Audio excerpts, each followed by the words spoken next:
रायगढ़ नामक एक राज्य में बड़ा ही प्रतापी और न्यायप्रिय राजा महेंद्र राज करता था। वह इतना शक्तिशाली था कि आस पड़ोस के राजा उससे डरते थे।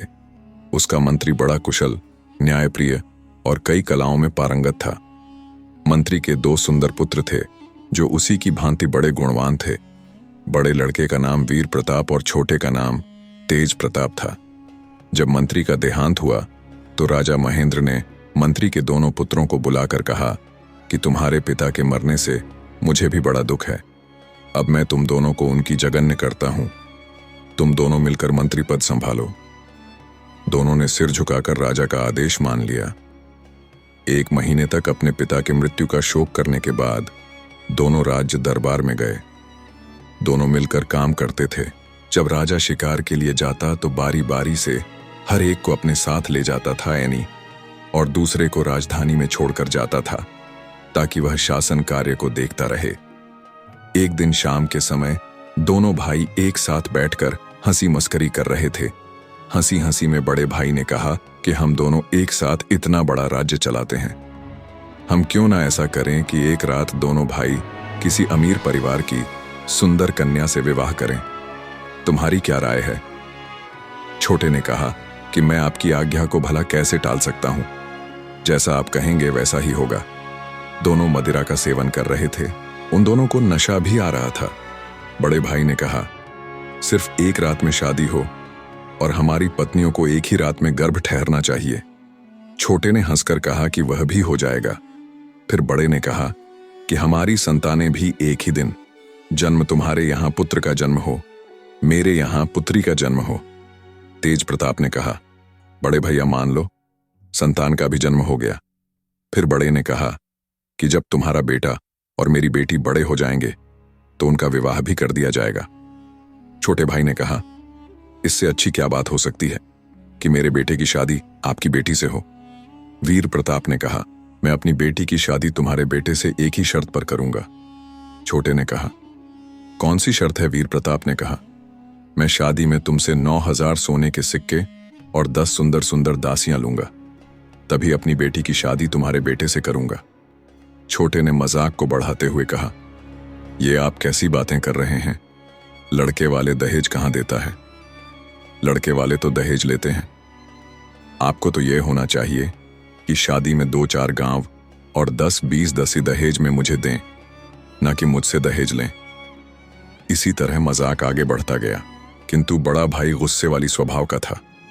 वह छोटे पर गुस्सा हो गया और बोला, तुम समझते हो कि तुम्हारा बेटा का मान सम्मान में मेरी बेटी से अधिक है। मैं तो आशा करता था कि तुम मेरी बेटी की अपने बेटे से ज्यादा मान सम्मान करोगे, लेकिन ऐसा लगता है कि तुम उसका बड़ा अपमान करो। दोनों भाई नशे की हालत में थे और यह बहस पूरी तरह से व्यर्थ हो रही थी।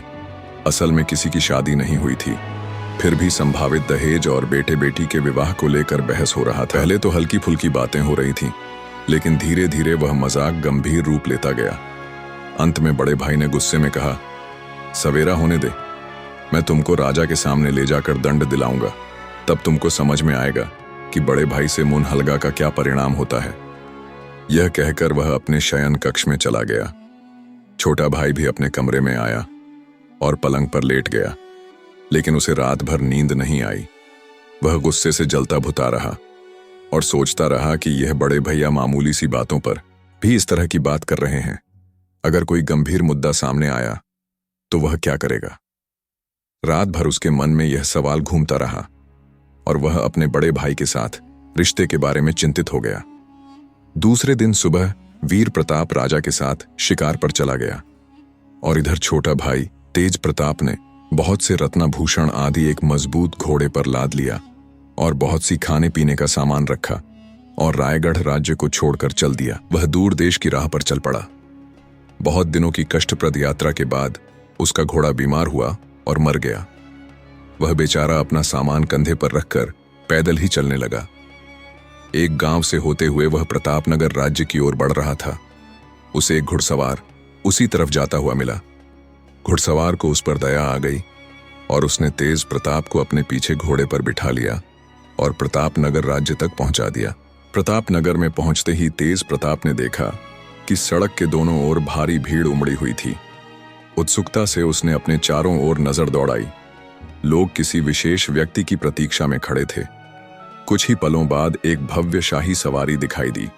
सवारी के आगे पीछे नौकर चाकर और अंगरक्षक चल रहे थे। सजीले वस्त्र और शानदार पोशाक में सजे एक प्रभावशाली व्यक्ति की सवारी थी। तेज प्रताप ने समझ लिया कि यह प्रतापनगर राज्य का कोई महत्वपूर्ण अधिकारी या मंत्री है। लोग झुक झुक कर उस मंत्री को प्रणाम कर रहे थे। तेज प्रताप भी विनम्रता से आगे बढ़ा था और हाथ जोड़कर नमस्कार किया। मंत्री की दृष्टि उस पर पड़ी। तेज प्रताप का विदेशी पहनावा, उसकी राजसी मुद्रा और चेहरे पर उच्च कुलीनता की झलक देखकर मंत्री को आश्चर्य हुआ। उसने गहरी नजरों से तेज प्रताप को देखते हुए पूछा, तुम कौन हो, कहां से आए हो? तेज प्रताप ने विनम्रता से उत्तर दिया, महोदय, मैं रायगढ़ नगर का निवासी हूं। कुछ पारिवारिक कारणों से मेरे संबंधियों के साथ झगड़ा हो गया, इसीलिए मैं अपने देश को छोड़कर दूर देश चला आया। मंत्री ने तेज प्रताप के उत्तर को ध्यानपूर्वक सुना। उसकी वाणी की गंभीरता और हाव भाव से प्रभावित होकर मंत्री ने कहा, इस तरह तुम कहां इधर उधर घूमते फिरो? यदि तुम चाहो तो मेरे साथ चलो। यहां तुम्हें सभी सुख सुविधा मिलेगी और कोई चिंता भी नहीं रहेगी। मंत्री के प्रस्ताव से तेज प्रताप आश्वस्त हुआ और उसके साथ जाने का निश्चय कर लिया। तेज प्रताप अब मंत्री के साथ रहने लगा। अपनी चतुराई, विद्वता और व्यवहार से उसने शीघ्र ही मंत्री का विश्वास और स्नेह अर्जित कर लिया। मंत्री उसकी प्रतिभा और विनम्रता से अत्यधिक प्रभावित हुआ। धीरे धीरे दोनों के बीच गहरी आत्मीयता स्थापित हो गई। एक दिन मंत्री ने तेज प्रताप को एकांत में बुलाया। चेहरे पर गंभीरता और आवाज में स्नेह का भाव लिए मंत्री ने कहा, बेटे, अब मेरी उम्र ढल चुकी है। मुझे नहीं लगता कि मैं अधिक समय तक जीवित रह पाऊंगा। मेरी केवल एक ही संतान है, मेरी बेटी। वह अत्यंत सुंदर और गुणवान है। अब वह विवाह योग्य हो चुकी है। राज्य के कई सामंत और धनी मानी लोग उसका विवाह प्रस्ताव लेकर आए हैं, परंतु मैंने उन्हें स्वीकार नहीं किया। मंत्री कुछ पल रुककर तेज प्रताप की ओर देखते हुए आगे बोला, मुझे अपनी बेटी अत्यंत प्रिय है और मैं मानता हूं, यदि तुम्हें कोई आपत्ति ना हो तो मैं राजा से अनुमति लेकर तुम्हारा विवाह अपनी बेटी से कर दूं। इसके साथ ही मैं तुम्हें अपना उत्तराधिकारी बनाऊंगा और अपनी समस्त संपत्ति तुम्हारे नाम कर दूंगा। मंत्री पद भी तुम्हें सौंप दूंगा। तेज प्रताप ने मंत्री की बातों को ध्यान से सुना और फिर गंभीर स्वर में कहा, मैं आपको अपना बुजुर्ग मानता हूं और जो कुछ भी आपका आदेश होगा मैं उसे बिना किसी आपत्ति के पूरा करूंगा। मंत्री को तेज प्रताप की स्वीकृति पर खुशी से भरकर आभार व्यक्त किया और फिर विवाह की तैयारियां शुरू कर दिया। उसने नगर के प्रतिष्ठित और महत्वपूर्ण व्यक्तियों को एकत्रित करने के लिए संदेश भेजा ताकि इस खुशखबरी को सभी के बीच साझा किया जा सके। जब सभी लोग एकत्र हो गए तो तेज प्रताप ने उन्हें एक और ले जाकर मंत्री से कहा, मुझे आपसे एक महत्वपूर्ण बात करनी है। मैंने अब तक अपने कुटुंब के बारे में किसी को कुछ नहीं बताया है, लेकिन अब मैं इसे स्पष्ट करता हूं। मैं रायगढ़ राज्य का निवासी हूं और मेरे पिता रायगढ़ के राजा के मंत्री थे। हम दोनों भाई हैं और मेरा बड़ा भाई मुझसे उम्र में बड़ा है। मेरे पिता की मृत्यु के बाद राजा महेंद्र ने हम दोनों भाइयों को उनके का जिम्मा सौंपा था। हम दोनों भाई अच्छे से अपना कार्य निभा रहे थे, लेकिन एक दिन मेरे और मेरे बड़े भाई के बीच किसी बात को लेकर तीखी बहस हो गई।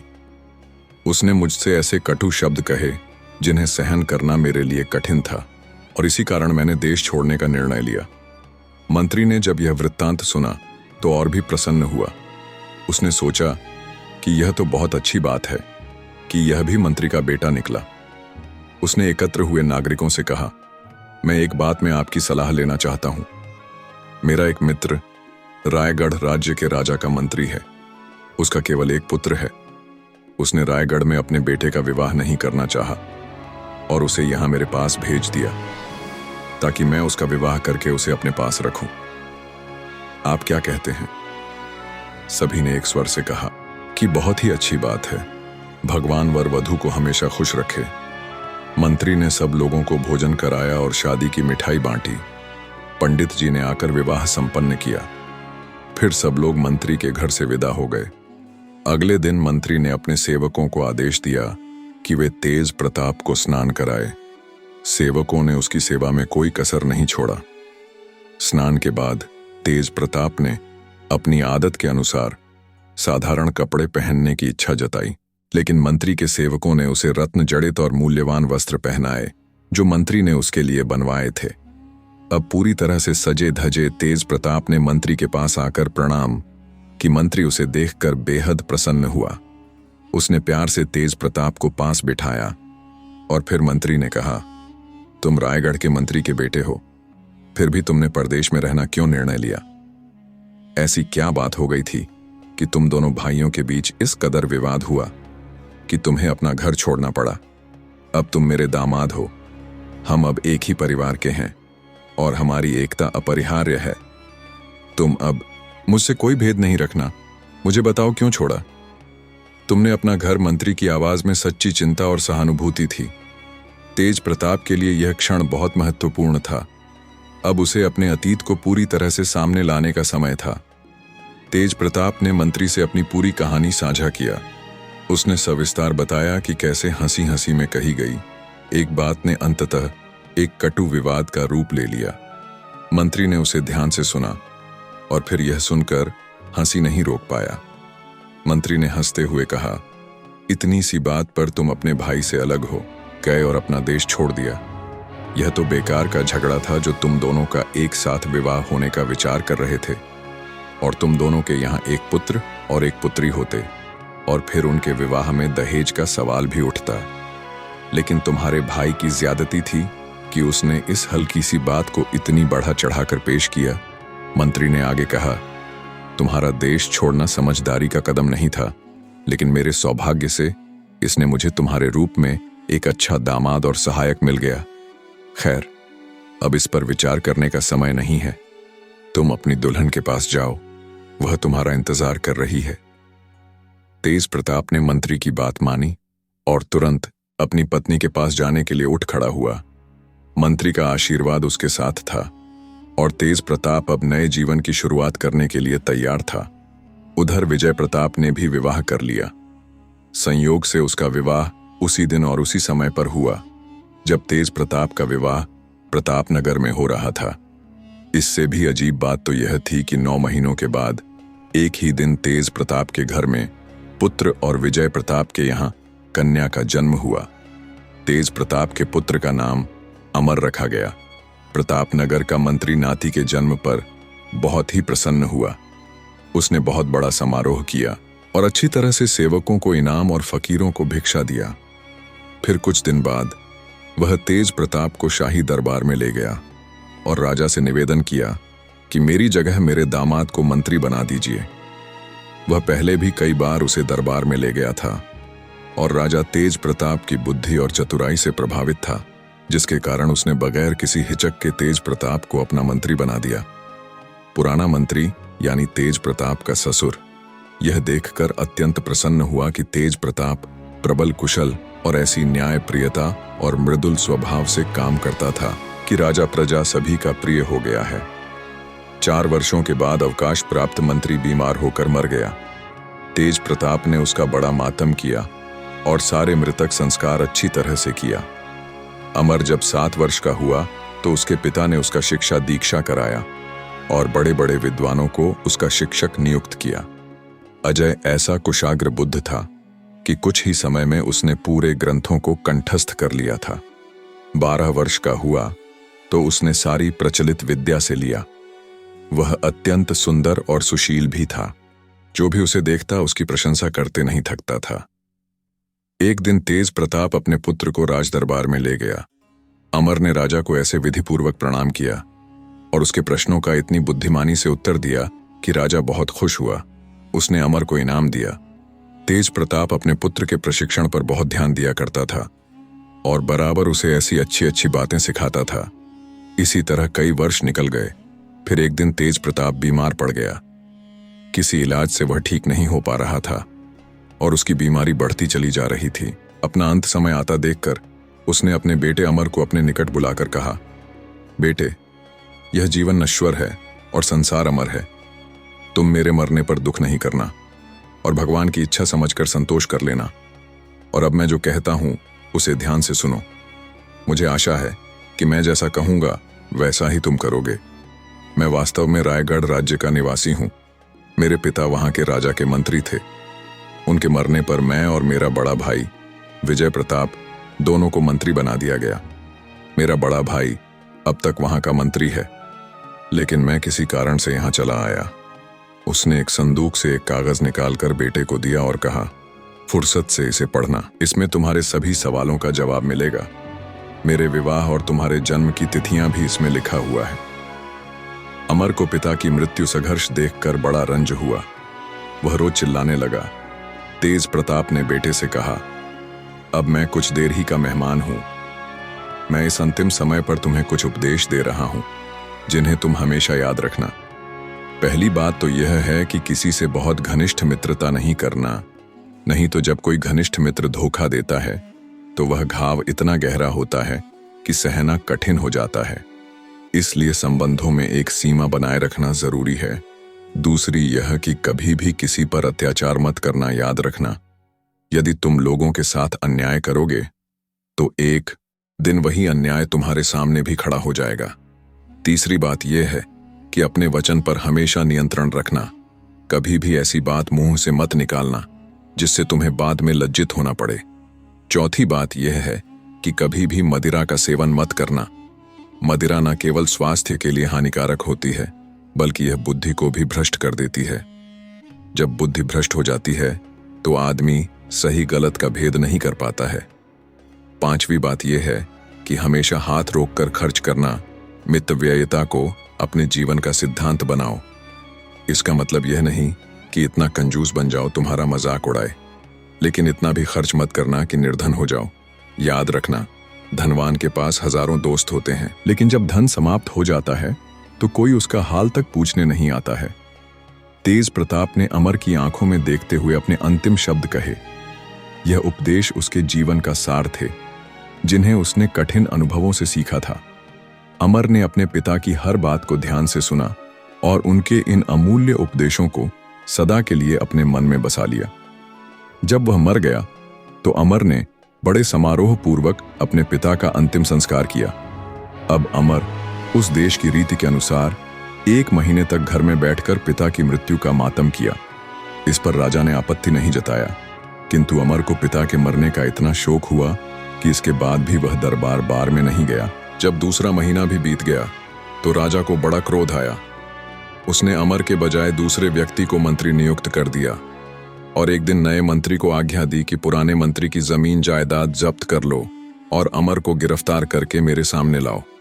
नया मंत्री सिपाहियों की एक टुकड़ी लेकर अमर के घर की ओर चला। अमर के गुलाम ने यह देख लिया और वह दौड़कर अपने स्वामी के निकट गया और उसके पांवों पर गिरकर उससे बोला कि आप तुरंत घर छोड़कर यहां से चले जाइए। अमर ने पूछा कि आखिर बात क्या है। गुलाम ने कहा कि अधिक कुछ कहने सुनने का समय नहीं है। राजा ने आपकी संपत्ति जब्त करने और आपको गिरफ्तार करने का आदेश दिया है और नया मंत्री राजमहल से सिपाही लेकर निकल चुका है। अमर यह सुनकर घबरा गया और बोला कि मैं कुछ रत्न और रुपया पैसा ले लेता हूं। गुलाम ने कहा कि कुछ नहीं लीजिए, सिर्फ अपनी जान लेकर निकल जाइए, क्योंकि मंत्री का आदमी किसी क्षण भी इस मकान में प्रवेश हो सकता है। अमर अपने घर के पीछे वाले रास्ते से निकलकर चला गया। अमर पैदल चलता जा रहा था। चलते चलते सूरज डूब गया। वह शमशान घाट के पास पहुंच गया। उसके स्मशान पहुंचते पहुंचते सूरज डूब गया और वह वहीं बैठकर रात बिताने लगा जहां उसके पिता का अंतिम संस्कार हुआ था। वह शमशान घाट में बैठा ही था कि उसको एक व्यापारी से भेंट हुई। व्यापारी ने अमर को पहचाना और कहा कि आप यहां इतनी रात में क्या कर रहे हैं। अमर ने कहा कि मैंने स्वप्न में अपने पिता को देखा था, जो नाराज होकर मुझसे कह रहे थे कि तू मुझे बिल्कुल भूल गया है। मेरा अंतिम संस्कार करने के बाद एक बार भी नहीं आया है, इसीलिए मैं परेशान होकर तुरंत ही घर से चल पड़ा और यहां पहुंच गया। इसीलिए मैंने कोई सेवक आदि भी अपने साथ नहीं लिया। व्यापारी को उसकी बात पर विश्वास ना हुआ और वह समझ गया कि अमर पर कोई मुसीबत आई है। उसने कहा, आपको शायद नहीं मालूम कि आपके पिता ने व्यापार में भी पैसा लगाया था। कई जहाजों पर उनका कई हजारों अशर्फियां का माल लदा हुआ है और वे जहाज व्यापार यात्राओं पर हैं। आपके पिता का मेरे ऊपर बहुत एहसान है और मैं अपने को उनका सेवक समझता था। अब उस माल के मालिक आप हैं। चाहे तो अपने पहले जहाज के माल को मेरे हाथ बेच दें, मैं उसे 6,000 अशरफ में खरीदने के लिए तैयार हूं। अमर के पास तो कानी कौड़ी भी नहीं थी।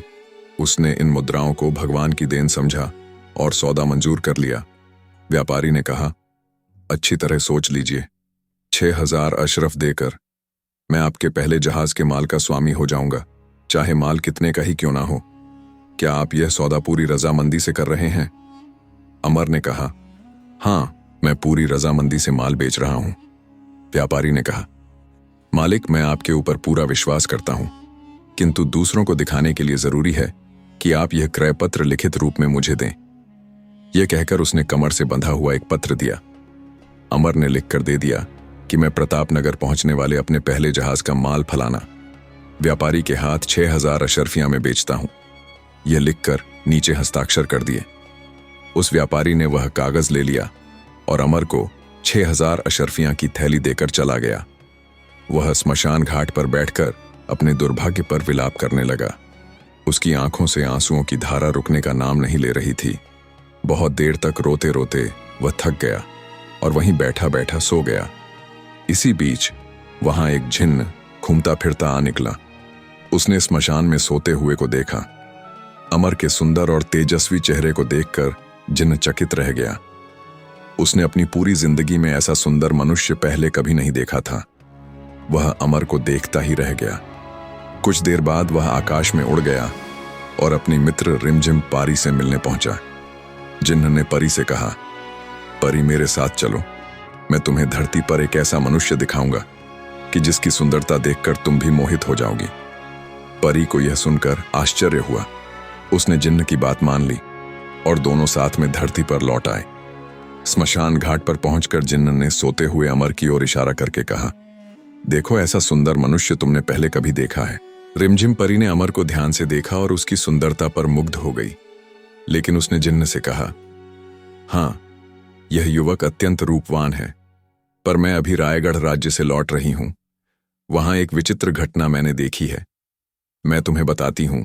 जिन्न ने तुरंत उत्सुकता से कहा, जरूर बताओ, मैं सुनना चाहता हूं। परी ने कहना शुरू किया, रायगढ़ राज्य के राजा का एक मंत्री है जिसका नाम विजय प्रताप है। उसकी एक 20 वर्ष की कन्या है जो अति सुंदर और रूपवान है। उसकी सुंदरता की प्रशंसा पूरे राज्य में होती है। राजा ने जब उसकी सुंदरता के बारे में सुना तो उसने मंत्री से कहा कि उस कन्या का विवाह मुझसे कर दो। मंत्री ने हाथ जोड़कर कहा कि महाराज, मुझे इस अनुग्रह से क्षमा करें। कारण पूछने पर उसने कहा कि मेरा छोटा भाई तेज प्रताप भी मेरे साथ आपका मंत्री था। वह बहुत दिन हुए घर छोड़कर चला गया। सुना है कि वह प्रतापनगर का मंत्री हो गया था और अब जीवित भी नहीं है, लेकिन उसके यहाँ एक बेटा हुआ था जो अब भी होगा। फिर मंत्री ने राजा को एक रात की बात बताई जो उसके और उसके भाई के बीच हुई थी और कहा कि चूंकि मैंने भाई को वचन दे दिया था कि अपनी पुत्री का विवाह उसके पुत्र के साथ करूंगा, इसलिए मैं मजबूर हूं और आपकी आज्ञा का पालन नहीं कर सकूंगा। आपके लिए तो रायगढ़ में अमीर की अनगिनत सुंदर कन्याएं हैं, जिससे चाहे विवाह कर सकते हैं।